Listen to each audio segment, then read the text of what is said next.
Hello, hello. Let's see. Can we get the visuals up? Okay, perfect. So this talk is titled Essential Skills for a Lucrative Career in Augmented Reality. Or Make Filter, Get Money. Have you ever seen a video like this and thought, this looks like a viable career? Or maybe a video like this and asked yourself, how much did that cost? This is something I built for Iconopop. Or maybe a video like this and thought, wow, he is full of himself. Well, what is social augmented reality, you might be asking? Well, today we're going to be talking about TikTok, Snapchat, and Instagram and their AR platforms. On TikTok, we have effects. On Snapchat, they're called lenses. And on Instagram, they're referred to as filters or also effects. But usually people just say filters when they're talking about all of these. But first, who dis? My name is Eddy Adams. Thank you. And I'm an augmented reality designer based in Los Angeles.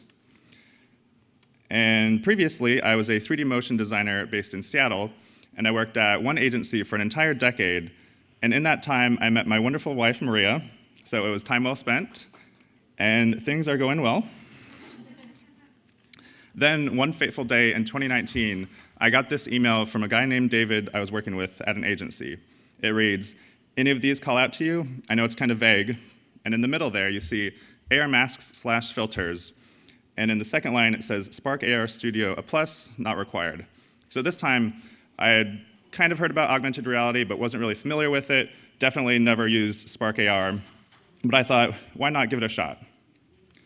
So turns out, the 3D skills I had developed as a 3D motion designer transferred effortlessly into my AR skills. So before long, I was working with all sorts of clients, from tech companies, movie studios, record labels, game studios, and everything in between. Thank you. I also made a masterclass-style course for Meta-Spark, and that was used by thousands of students around the world, and Meta eventually acquired it, so now it's part of the official Spark curriculum. So that was very exciting. I also love hosting AR mixers. This is one that I hosted at Buck, actually, a little bit ago. And it was a great way for people in the LA AR industry to get together, share stories, and just commiserate about all the terrible clients that we get.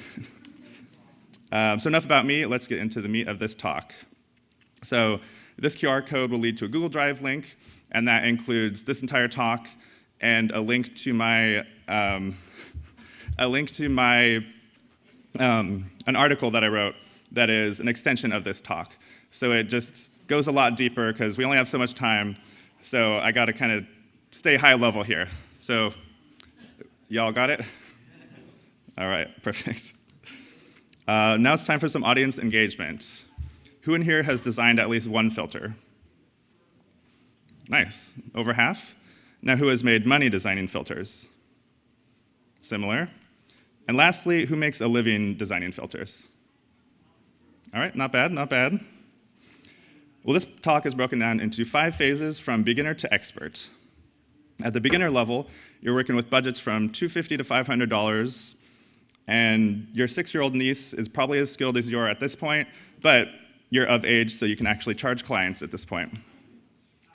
Some of the AR software that you'll be using is Effect House, which is for TikTok, Meta-Spark Studio for Instagram, and Lens Studio for Snapchat. Here's a screenshot of Effect House, and this is just a simple default face mask with a checkerboard applied to it so you can see something in the scene. Here's Meta-Spark Studio with a similar scene, and Lens Studio. And you'll notice all 3 of these programs, they look a little different, but they have the same architecture. They all have a 3D viewport in the middle, some property panels, and a preview panel on the right. Some 2D software you could be using is Adobe Photoshop and Illustrator, but I actually prefer using Affinity Photo and Affinity Designer. These are just kind of like a more modern, simplified, and polished version of Photoshop and Illustrator. Here's a screenshot of Affinity Photo, and as you can tell, interface design is just beautiful, and yeah, if you haven't tried Affinity Photo, definitely give it a shot. For image compression, I always recommend using Crushy. This is a free app to use, and this video is actually real time. You can compress images insanely quickly, so when you're working with filters, you only have a 5 to 8 megabyte file size limit, and so let's say you have an asset that's already 10 megabytes, like a really high-res PNG or a JPEG. So bringing it into here will compress it down, and you can get those files down to like a couple hundred kilobytes, maybe. So now with everything installed, you actually have to learn 2D design.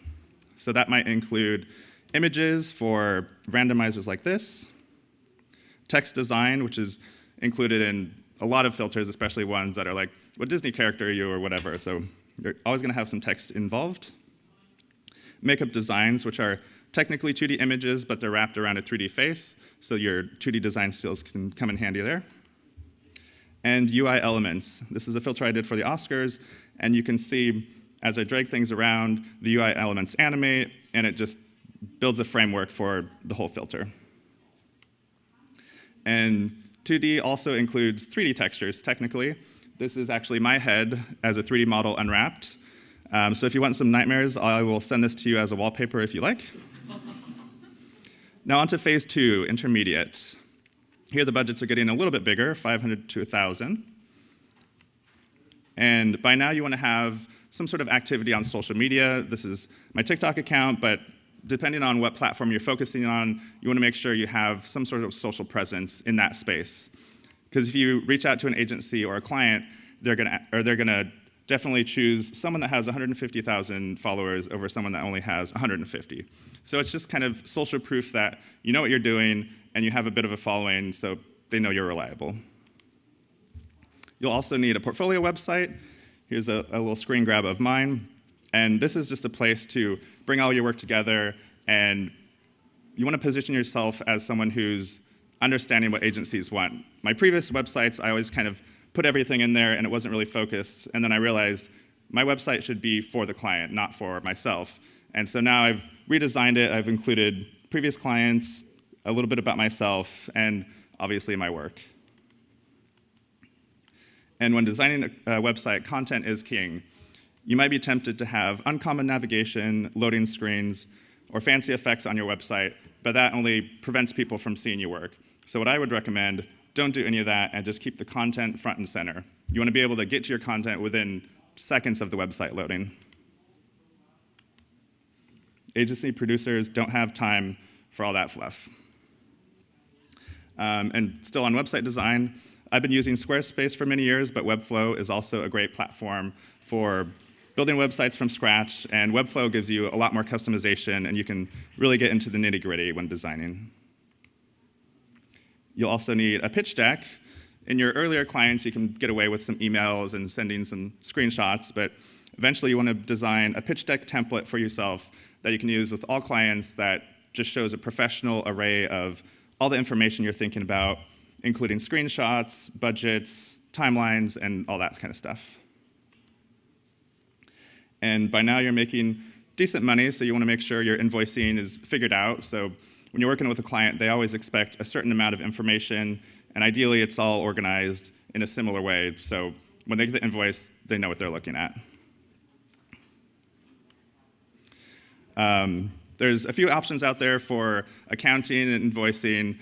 I used to use FreshBooks, and I really miss it, but my CPA was only piped into QuickBooks, and QuickBooks, being the beast that it is kind of the standard. So if you want to work with CPAs or accounting teams, QuickBooks is really the only choice, sadly.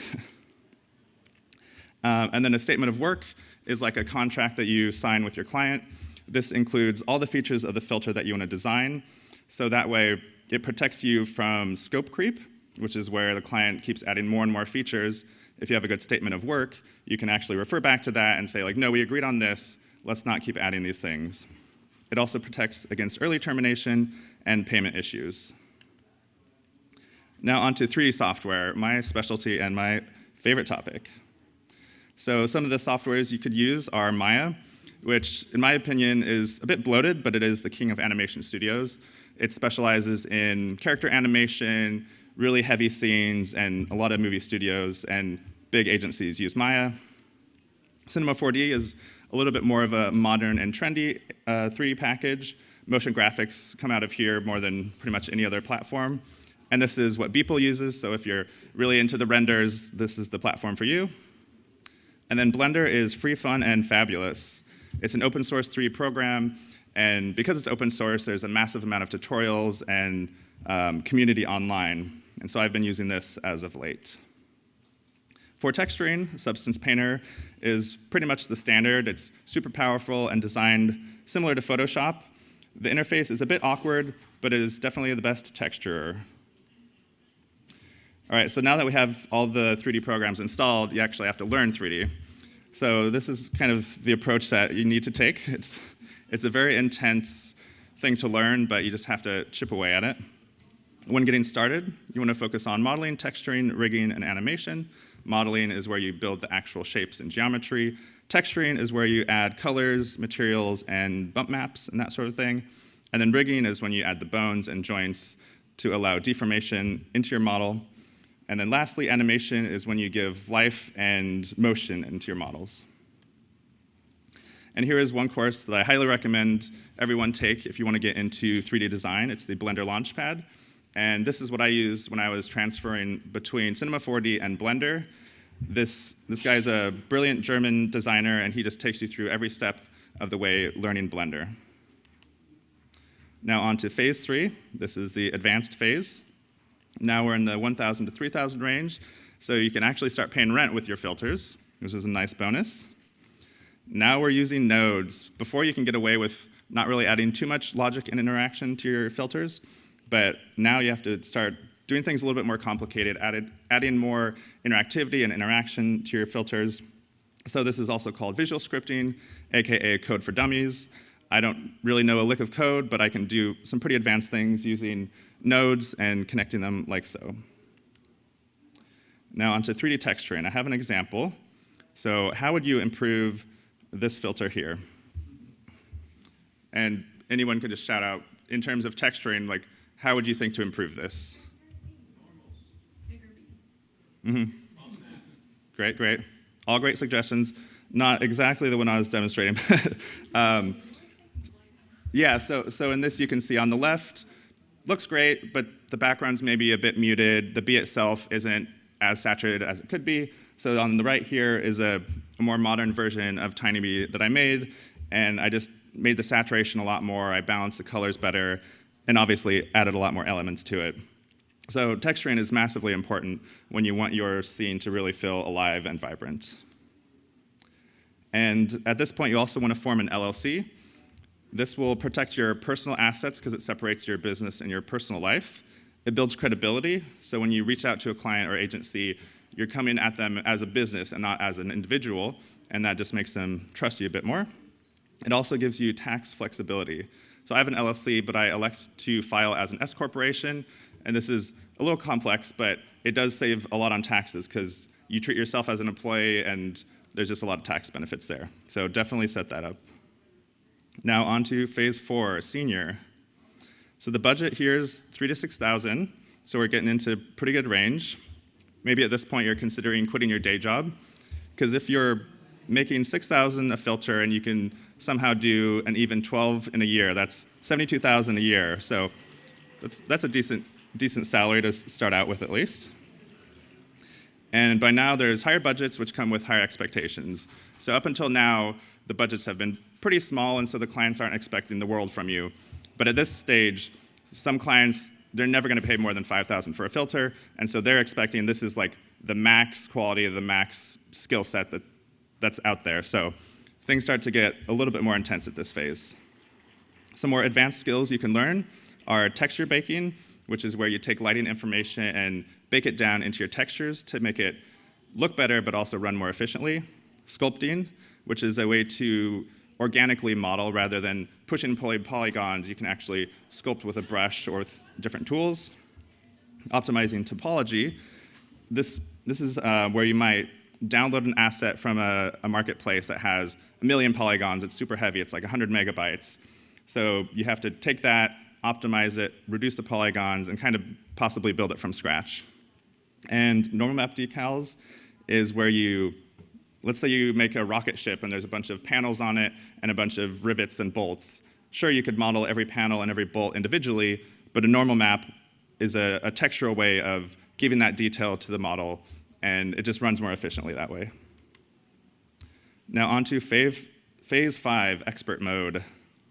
So budgets here can range from 6,000 to 50,000, and there's limitless potential and limitless budget.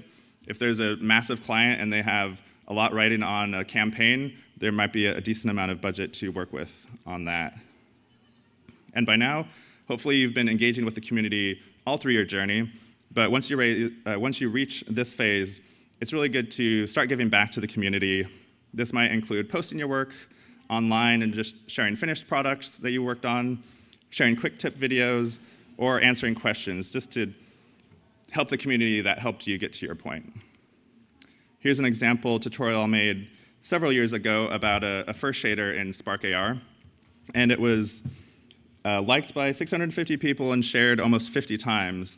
So it not only was a fun way of me distilling my information that I've learned, but it positioned me as an expert and educator in the field, and this post still gets referenced all these years later. And the communities that you want to join for these platforms are on Effect House, they have a Discord, Lens Studio has a Discord as well, and Spark has a Facebook group. And you might also be thinking that you can sell your assets you make along the way, and Gumroad is a great platform for this, but what I've found is in trying to sell my assets, trying to hustle that online, you just don't make back the money that the time you're putting into it. So I could do one more filter job or spend months trying to hustle these assets. So I've talked to other creators as well, and they've had similar experiences. So you can take your go at it, but I wouldn't really recommend it. So earlier we were talking about building a website. Now we want to keep revisiting it. I try to open up my website every couple months, put my new projects in there, update the copy. Maybe I just did another talk, and so I want to put that in there. So that shows clients that you're not stagnating and your work is up to date. And networking is also super important. This could be conferences, hackathons, or summits.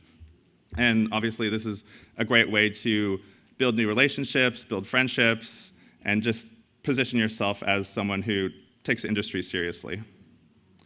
And maybe you're scared of public speaking like I am, but sometimes it's important to get out of your comfort zone and distill the information that you're passionate about so you can share it with the community and also put it on your resume or portfolio. And surprise, there is a phase 6, and that would be opening a studio. This will bring you more money and more respect, but at the cost of more responsibility and a lot less freedom. So me personally, I'm stuck in comfortably in phase 5. Phase 6 seems a little scary, and I don't necessarily know that I'm ready for that commitment.